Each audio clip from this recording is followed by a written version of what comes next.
नमस्कार दोस्तों, आज हम बात करेंगे हिमाचल के कांगड़ा ज़िला के बारे में, जिसका इतिहास बहुत ही पुराना है। माना जाता है कि जब पांडवों और कौरवों के बीच युद्ध हो रहा था, तो कांगड़ा की कटोच डायनेस्टी, जिसके राजा उस समय सुशर्मचंद थे, उन्होंने कौरवों की तरफ से मत्स्य देश के राजा पर आक्रमण किया था।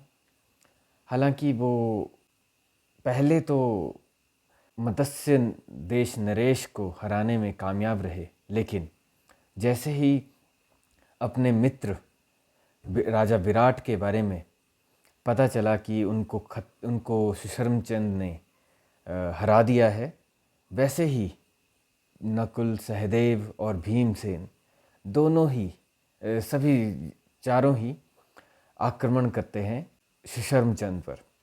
वो उन्हें हरा देते हैं, लेकिन उनके आग्रह करने पर उन्हें छोड़ देते हैं।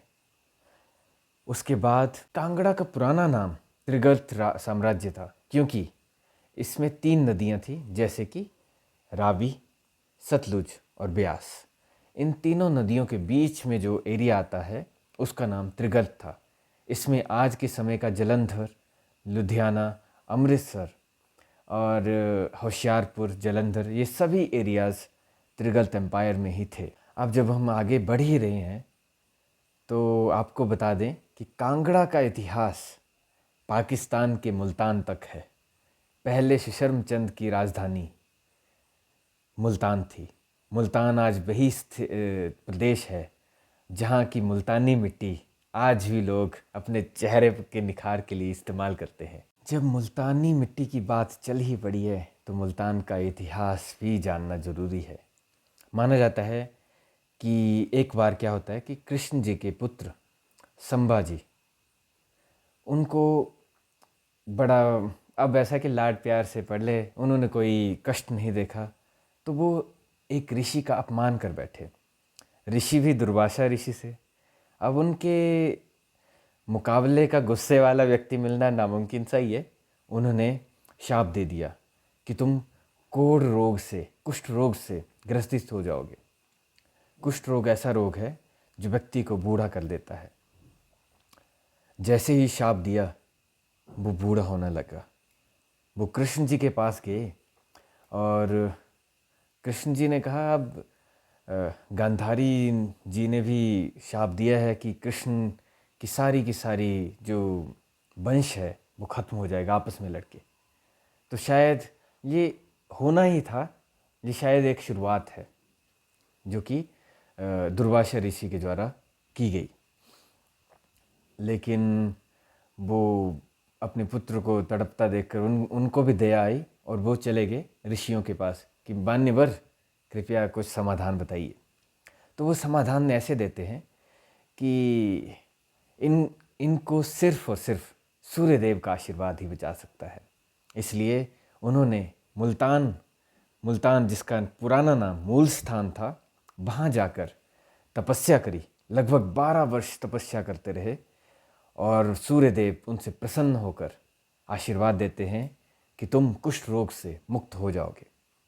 तब से लेकर मुल्तान में, अब जैसे देखो ऐसे होता है ना, जहाँ का आज हम किसी बाबे के पास या फिर किसी माता के पास ऐसे जाएं और हमें फ़ायदा मिल जाए, तो 4 लोगों को और को पता लगता है कि यार मतलब वो व्यक्ति बड़ा परेशान था, वहाँ गया और माथा टेका और ठीक हो गया। तो वैसे ही मुल्तान के उस सूर्य मंदिर की कीर्ति चारों दिशाओं में फैलने लगी।